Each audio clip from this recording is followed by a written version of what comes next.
وہی جو ہے وہ دوسرے سورسز آف نالج جو ہے، ادر سورسز آف نالج ہے، وہ ان کے برعکس وہی اپنا آغاز ہی مابعد الطبیعیات سے کرتی ہے۔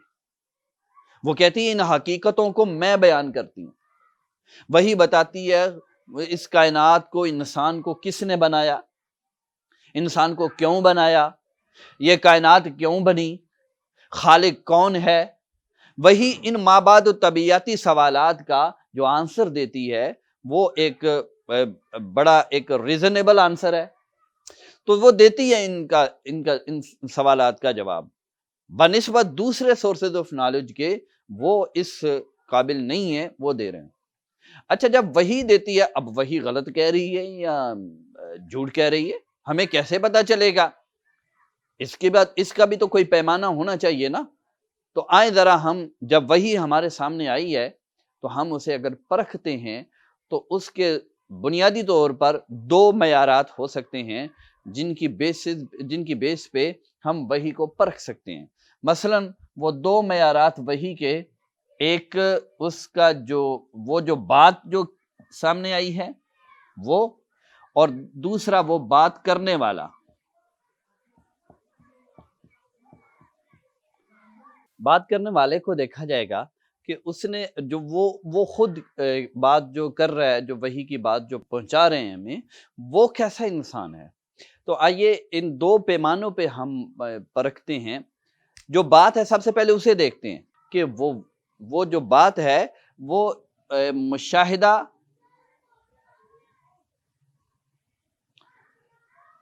عام انسانی مشاہدہ جو ہے اس کے خلاف تو نہیں جا رہی۔ تو انبیاء ایسی باتیں کرتے ہی نہیں ہیں جو عام انسانی مشاہدہ۔ ہاں یہ بات صحیح ہے کہ بعض باتیں ان کی، یہ جو سوالات ہیں یہ بنیادی، ان کا جو جواب وہ دیتے ہیں وہ انسان کی عقل سے دور ہوتی ہیں، لیکن وہ جو تھیری دیتے ہیں وہ پوری کی پوری جسٹیفائی کر رہی ہوتی ہیں، اور ان کی باتوں کا بڑا ہی ایک حصہ، بہت زیادہ حصہ وہ عام مشاہدے کے مطابق ہوتا ہے۔ تو اس میں ہمیں یہ سب سے پہلی یہ چیز ہم دیکھیں گے کہ وہ انسان کوئی ایسی بات تو نہیں کر رہا کہ جو ایک غیر معقول ہے، کہ یعنی کہ وہ بات ایسی تو نہیں ہے جو عام انسانی مشاہدے کے خلاف ہے۔ دوسری بات یہ ہے کہ وہ بات کرنے والے اگر کئی لوگ ہیں تو سب کا موقف ایک ہے، متحد ہے۔ موقف کا متحد ہونا یعنی سب کا موقف متحد ہے کہ نہیں؟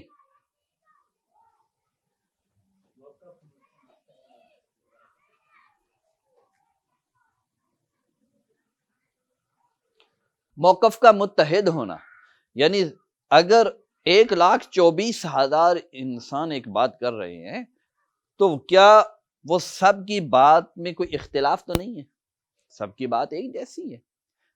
تمام انبیاء کا دین ایک ہی ہے، شریعتیں مختلف آئی ہیں، دین تو بنیادی بات تو ایک ہی ہے۔ ان سوالوں کا جواب سب نے ایک جیسا دیا ہے۔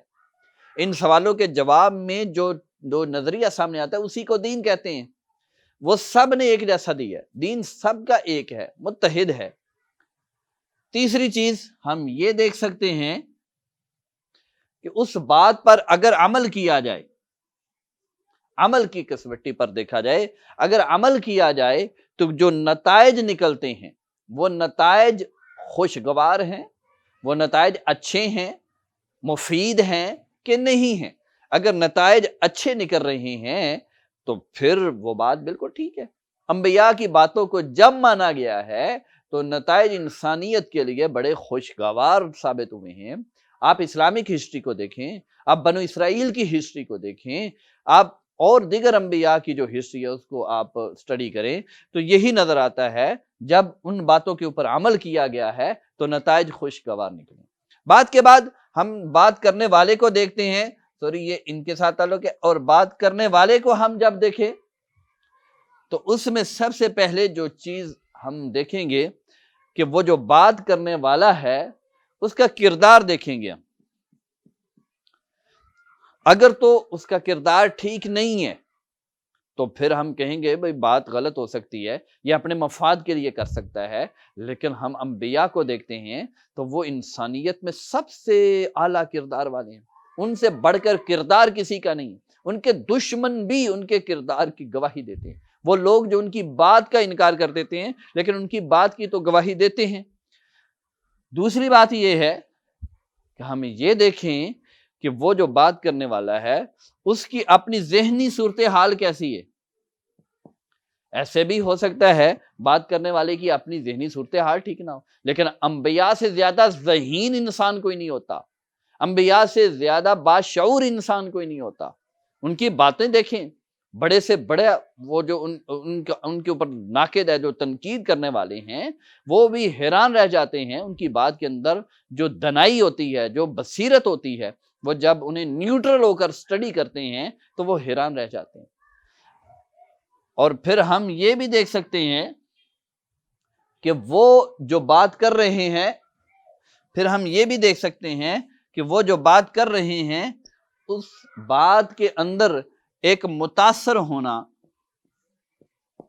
یعنی اپنے زمانے کے جو اس وقت کی جو سائنسی علوم ہیں، اس وقت کی جو سائنس اور ٹیکنالوجی ہے، اس وقت کے ویسے جو حکیم اور دنا لوگ ہیں، ان کی حکمتیں اور دنائیاں ہیں، ان سے تو متاثر نہیں، اس وقت کے جو مروجہ علوم ہیں ان علوم کو دیکھیں تو ان سے تو متاثر نہیں ہے بات۔ انبیاء کی بات بالکل متاثر نہیں ہوتے، وہ بالکل ایک منفرد بات لے کر آتے ہیں۔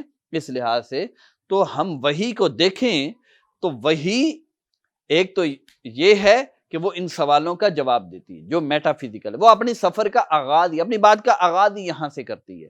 اور اگر ہم اس کی تصدیق کرنا چاہیں، اس کی سرچ کرنا چاہیں، تو یہ دو بنیادی اصول ہیں، بات کو دیکھا جائے، بات کرنے والے کو، اور پھر ہر ایک کو ان تین پہلوؤں سے ہم دیکھیں تو انبیاء کی بات ہمیں اتھینٹک نظر آتی۔